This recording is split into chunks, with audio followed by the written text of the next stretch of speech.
अस्सलाम वालेकुम students, second year physics chapter 12 का ये लेक्चर नंबर 11 जिसमें हम इंटरनल रेजिस्टेंस के ऊपर बात करेंगे। हमें लर्निंग आउटकम में कहा गया कि सोर्सेज की इंटरनल रेजिस्टेंस को एक्सप्लेन करें और एक्सटर्नल सर्किट के ऊपर इसके जो कंसिक्वेंसेस हैं, जो असरात हैं, उन्हें भी साथ मेंशन करें। तो इंटरनल रेजिस्टेंस के ऊपर जो डिफरेंट एस्पेक्ट्स हैं उसको इस लेक्चर में हम कवर करेंगे। लेक्चर का आगाज़ करते हैं इंट्रोडक्शन की हेडिंग से। स्टूडेंट्स, जो सोर्सेज हैं, सप्लाईज हैं वोल्टेज की, उसमें बैटरीज और सेल्स हम इस्तेमाल करते हैं और बैटरी और सेल बनाने के लिए हमें मुख्तलिफ कंपोनेंट्स की ज़रूरत होती है। उनमें से एक कंपोनेंट जो है वो इलेक्ट्रोलाइट है। यानी जब भी आपको बैटरी या सेल बनाएंगे तो उसमें लाजमी तौर पर इलेक्ट्रोलाइट जो है वो मौजूद होगा। तो इलेक्ट्रोलाइट की प्रेजेंस की वजह से जो बैटरी है या सेल है उसके अंदर रेजिस्टेंस भी मौजूद होगी। तो किसी बैटरी, सेल, सोर्स या सप्लाई में इलेक्ट्रोलाइट की प्रेजेंस की वजह से जो रेजिस्टेंस मौजूद होती है उसको इंटरनल रेजिस्टेंस कहते हैं। इसको हम स्मॉल आर से इंडिकेट करते हैं। अब इलेक्ट्रोलाइट क्या चीज़ है? अगर केमिस्ट्री से हम अपना नॉलेज रिकॉल करें तो इलेक्ट्रोलाइट वो सब्सटेंस है, वो मटेरियल है जो अलाउ करता है कि इससे करंट पास हो सके, इलेक्ट्रिसिटी पास हो सके। ये यूजली लिक्विड या फ्लूइड फॉर्म में मौजूद होता है। तो आप एतराज़ कर सकते हैं कि इलेक्ट्रोलाइट जब अलाउ करता है कि इसमें से करंट या इलेक्ट्रिसिटी पास हो सके तो फिर इसकी वजह से रेजिस्टेंस कैसे आ जाती है?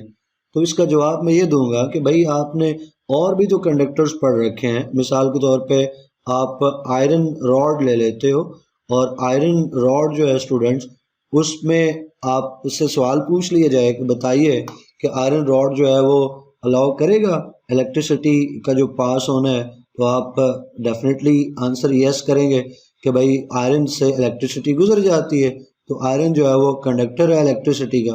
अब मैं साथ ही आपसे ये सवाल पूछूं कि क्या आयरन रॉड जो है ये फ्लो ऑफ करंट को कोई रेजिस्टेंस ऑफर करेगा या नहीं करेगा? तो आप कहेंगे कि भाई जो कंडक्टर्स होते हैं उनमें से जब करंट या इलेक्ट्रॉन्स फ्लो करते हैं तो कुलियंस की वजह से उन फ्लो ऑफ इलेक्ट्रॉन्स को रेजिस्टेंस का सामना करना पड़ता है।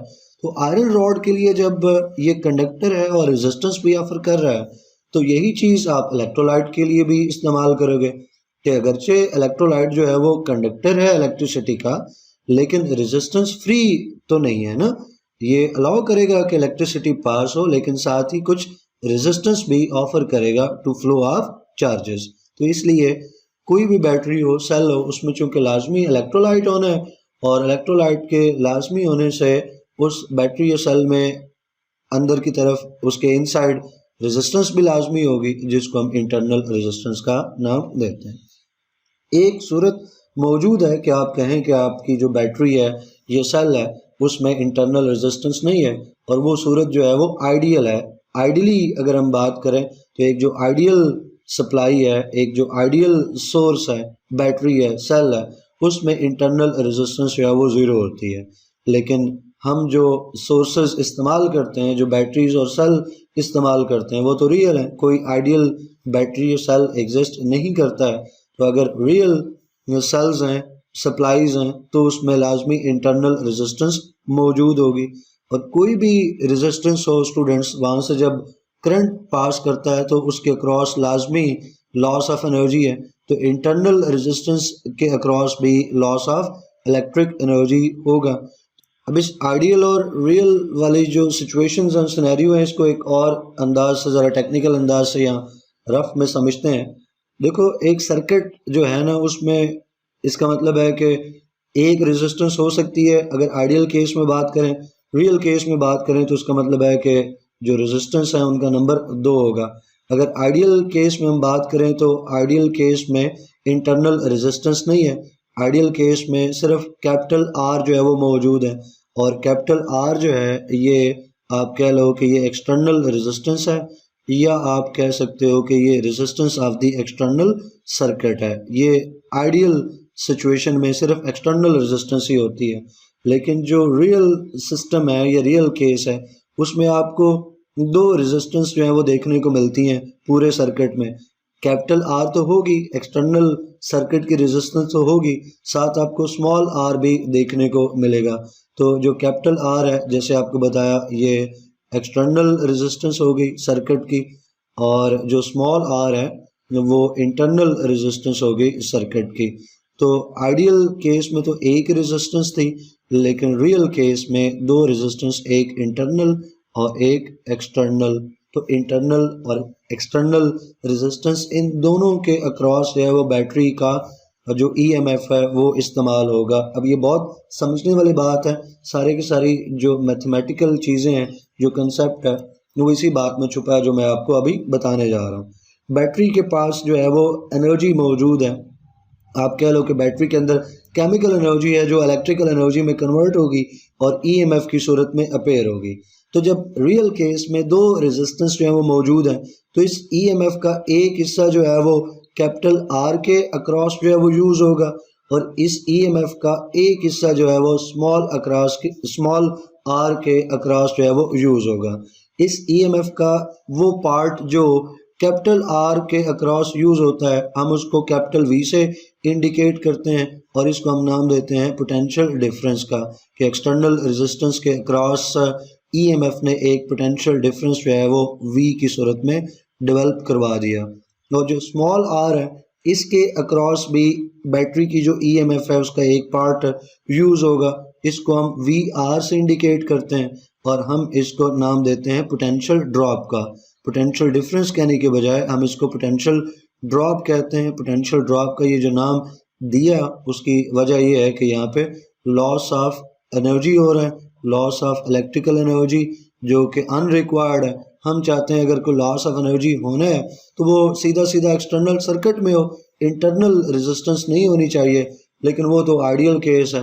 रियल केस में अनवांटेड, अनरिक्वायर्ड एक इंटरनल रेजिस्टेंस भी मौजूद है, वहाँ पे जो लॉस ऑफ एनर्जी होगा फिर हम उसको पोटेंशियल ड्रॉप का नाम दे सकते हैं। ये यूँ कह सकते हैं कि जो लॉस ऑफ एनर्जी है वो पोटेंशियल ड्रॉप की वजह बनता है। क्यों पोटेंशियल ड्रॉप की वजह बनता है, इसके नाम के पीछे और क्या वजह है, ये भी थोड़ी देर में आपको पता चल जाएगा कि क्यों जो स्मॉल आर है, रेजिस्टेंस है इंटरनल, वहाँ पे जो लॉस ऑफ एनर्जी है, हम कह रहे हैं कि वो पोटेंशियल ड्रॉप की वजह बनती है।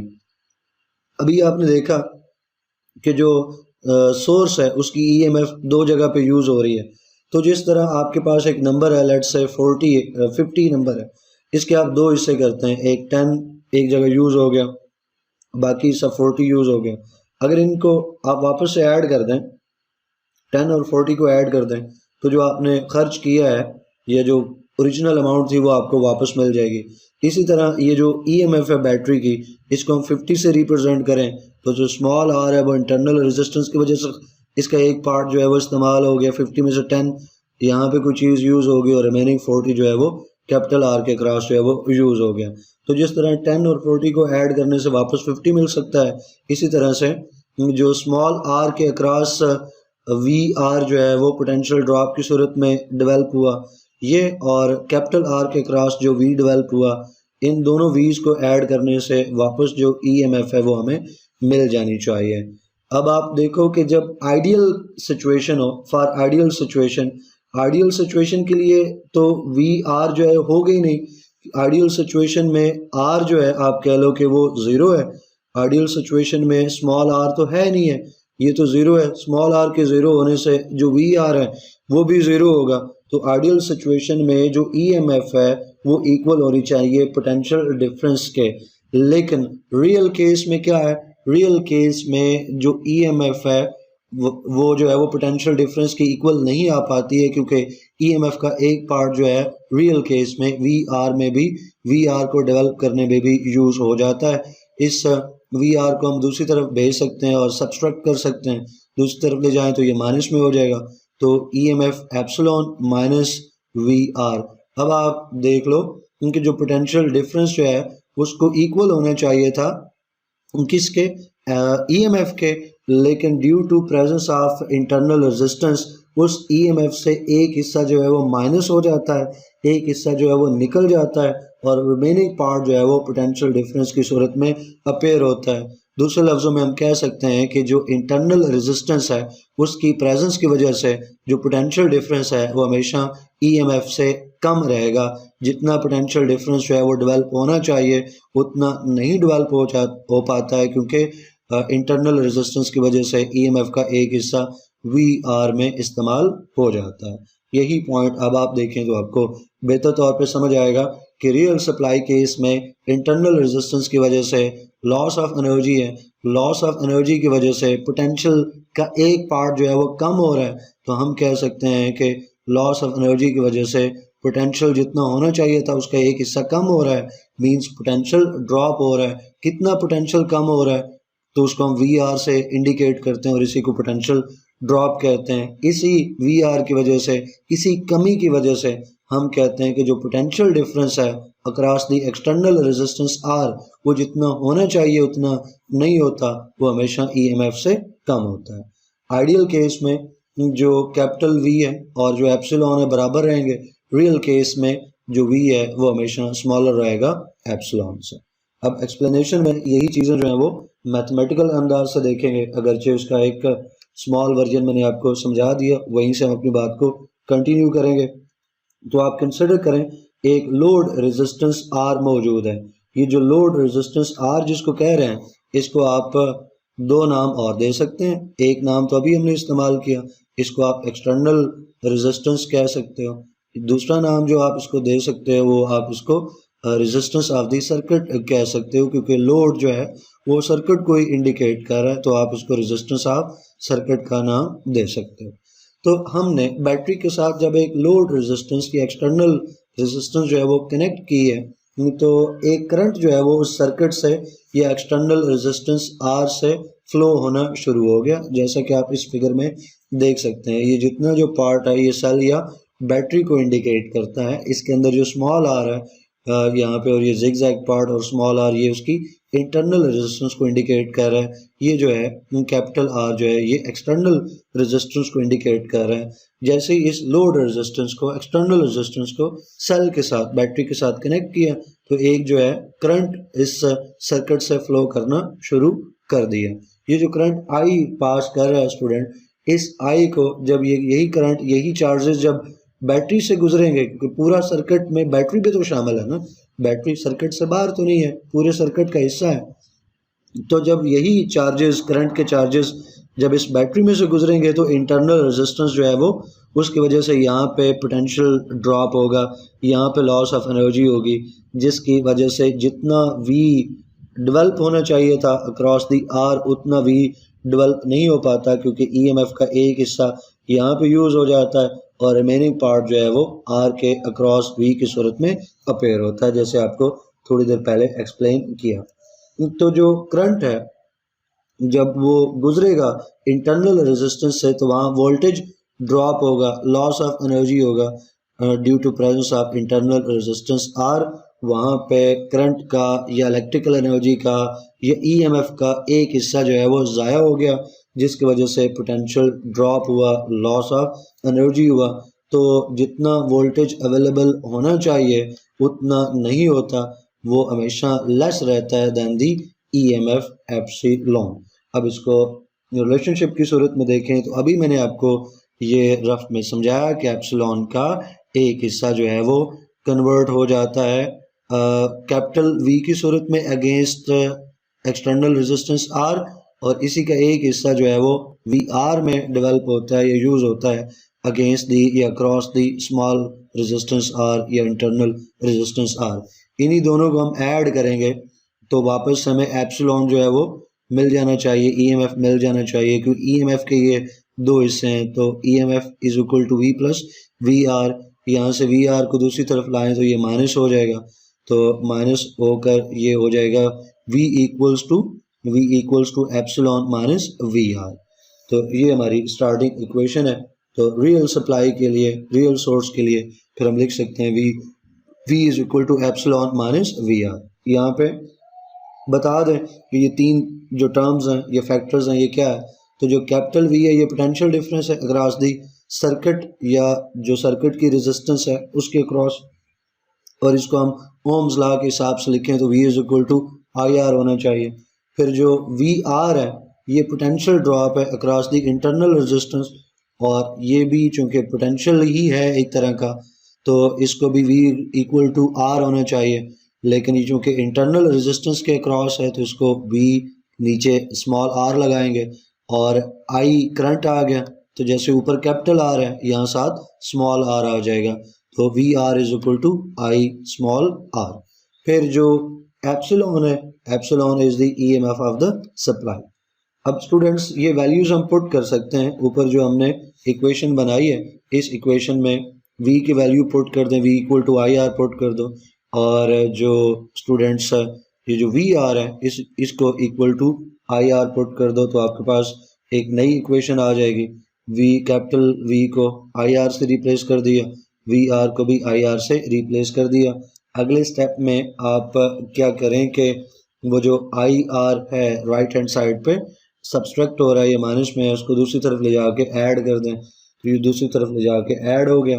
अब यहाँ से आप देख लो कि इन दोनों टर्म्स में आई कॉमन है तो उसको आप बाहर ले लो, ब्रैकेट में आर प्लस स्मॉल आर हो जाएगा, और अगले स्टेप में आप ये R capital R plus small R दूसरी तरफ ले जाकर डिवाइड कर दो, तो I is equal to epsilon divided by R plus small R आ जाएगा। यहाँ पे आप देखें कि स्मॉल आर जो कि इंटरनल रेजिस्टेंस है तो इसकी वजह से डिनोमिनेटर जो है वो बड़ा होगा, डिनोमिनेटर बड़ा होगा तो आंसर जो है वो छोटा आएगा, तो जितना करंट जो है वो फ्लो करना चाहिए सर्किट में से उतना करंट फ्लो नहीं कर पाता है due to presence of internal resistance. अगर आप इसको यहाँ से आर को स्मॉल आर को निगलेक्ट कर दें, इसको निकाल दें, तो फिर डिनोमिनेटर की वैल्यू जो है वो थोड़ी छोटी हो जाएगी और आंसर जो है वो बड़ा आ जाएगा। लाइक आप ऊपर रख लें 50, और 50 को जब आप डिवाइड करें 25 से तो आप एक आंसर निकाल लो, और फिर दूसरी सूरत में उसी 50 को वो 25 जो कैपिटल आर की जगह यहाँ पे एक स्मॉल आर लेके आओ, स्मॉल आर लेके आओ, 10 लेके आ जाओ, तो अब आप देखो कि डिनोमिनेटर जो है वो बढ़ जाएगा, 50 डिवाइड बाई 35 आएगा। इस सूरत में जो आंसर होगा वो छोटा होगा, और जब 50 डिवाइड बाई 25 था इस सूरत में आंसर जो है बड़ा होगा।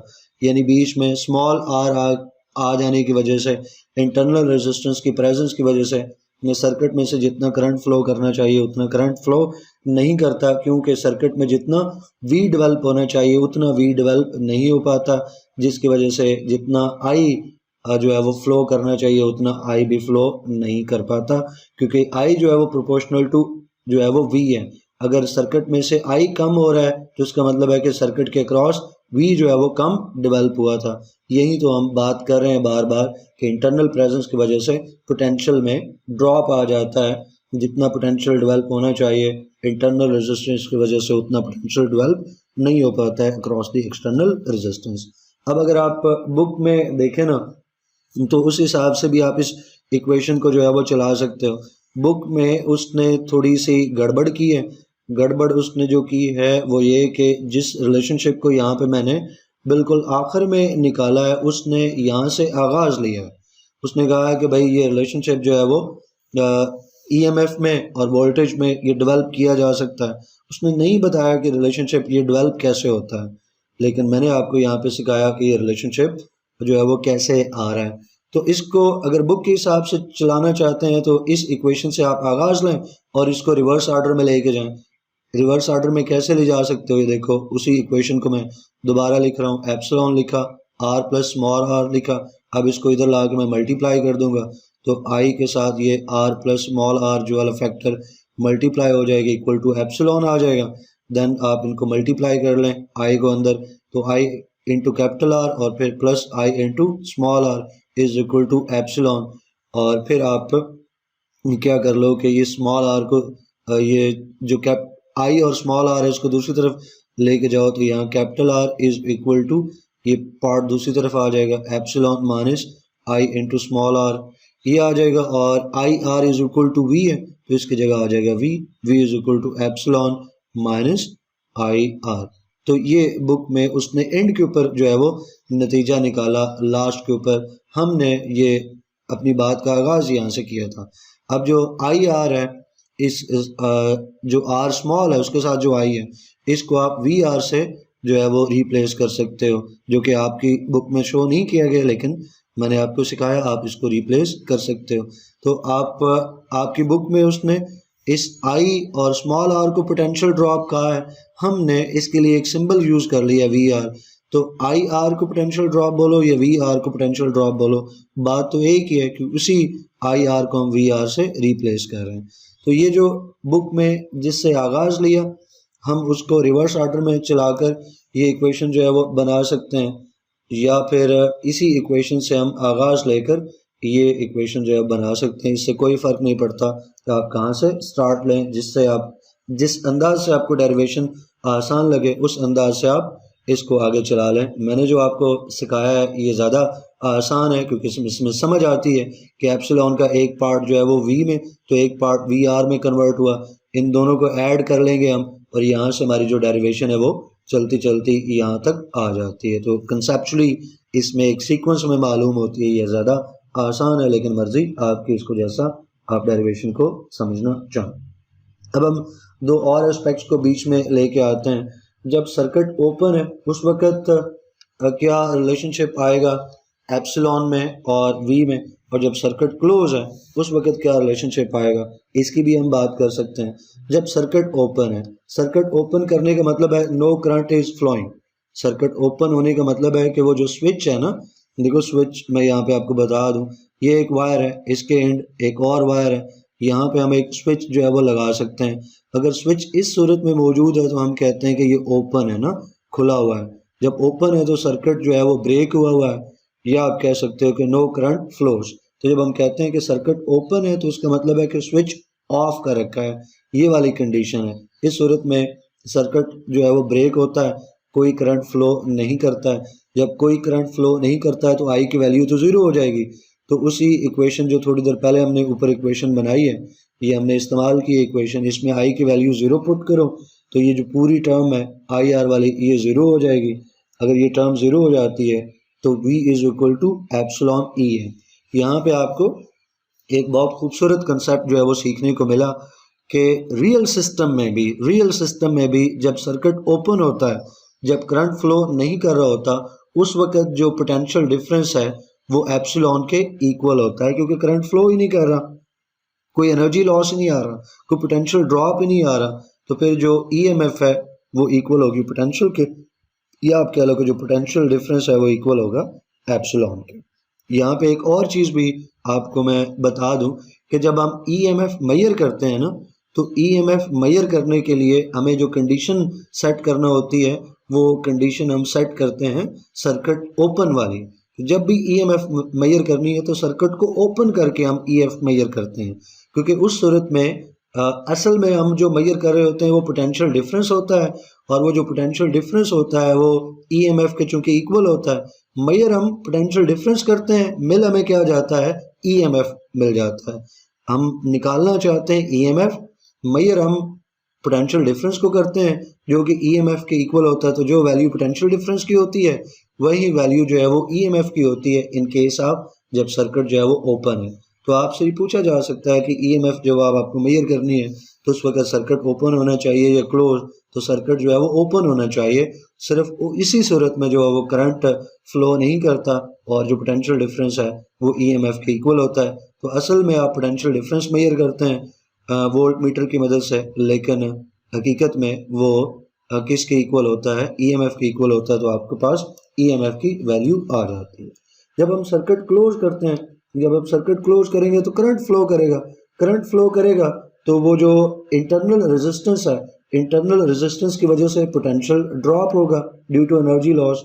उस पोटेंशियल ड्रॉप को VR या IR से हम रिप्रेजेंट कर सकते हैं। तो अगर पोटेंशियल ड्रॉप आ रहा है तो इसका मतलब ये हुआ कि जितना सर्किट के अक्रॉस में पोटेंशियल डिफरेंस डेवलप होना चाहिए उतना डेवलप नहीं होता, और इस सूरत में जो सर्किट के अक्रॉस पोटेंशियल डिफरेंस V है उसको हम एप्सिलॉन के साथ EMF के साथ रिलेट करके कुछ इस तरह से लिख सकते हैं V is equal to epsilon minus IR, क्योंकि इस सूरत में ये जो फैक्टर है वो ज़ीरो नहीं है, I की वैल्यू मौजूद है, इस फैक्टर की वैल्यू भी मौजूद होगी, तो जो V है वो लेस देन होगा EMF के। लेकिन जब सर्किट ओपन होता है उस सूरत में हमने देखा कि V is equal to epsilon, क्योंकि जो आई आर की वैल्यू है ओपन सूरत में वो ज़ीरो है, क्लोज सूरत में ये ज़ीरो नहीं है, तो फिर हमें माइनस लगा के इसको लिखना पड़ेगा। तो कंक्लूजन ये निकली कि जब सर्किट जो है वो क्लोज होगा तो उस सूरत में जो पोटेंशियल डिफरेंस है या टर्मिनल वोल्टेज भी जिसको कहते हैं वो ईएमएफ से कम होगा, क्योंकि इंटरनल रेजिस्टेंस की वजह से पोटेंशियल ड्रॉप हो रहा है, लॉस ऑफ एनर्जी हो रहा है, वी आर का फैक्टर मौजूद है या आप कह लो आई आर का फैक्टर मौजूद है, पोटेंशियल ड्रॉप मौजूद है, तो फिर V इक्वल टू एप्सिलॉन नहीं हो सकता, फिर V इक्वल होगा एप्सिलॉन माइनस आई आर के। तो ये है सारा कंसेप्ट इंटरनल रेजिस्टेंस का। और जो हमारी लर्निंग आउटकम थी ना, लर्निंग आउटकम में एक बात मौजूद थी कि इंटरनल रेजिस्टेंस की वजह से क्या कंसिक्वेंसेस आते हैं सर्किट के ऊपर। तो अगर आपसे स्पेसिफिक ये पूछ लिया जाए कि इंटरनल रेजिस्टेंस की वजह से क्या कंसिक्वेंसेस आते हैं एक्सटर्नल सर्किट के ऊपर, तो फिर आप ये बातें जो है वो मेंशन कर सकते हैं। ओपन सर्किट और क्लोज सर्किट को रिलेट करके आप बता सकते हो कि जब इंटरनल रेजिस्टेंस होगी तो एक्सटर्नल सर्किट के ऊपर क्या इम्पैक्ट आएगा, क्या इफेक्ट आएगा। आई होप के इंटरनल रेजिस्टेंस और इससे जुड़ी हुई तमाम बातें आपको समझ आई होंगी। कोई क्वेश्चन क्यूरी हो तो कमेंट सेक्शन में आप पूछ सकते हैं। वीडियो को लाइक करना है, फेलोज के साथ शेयर करना है। इंशाल्लाह नेक्स्ट वीडियो में नेक्स्ट टॉपिक पढ़ेंगे। टिल देन अल्लाह हाफिज़।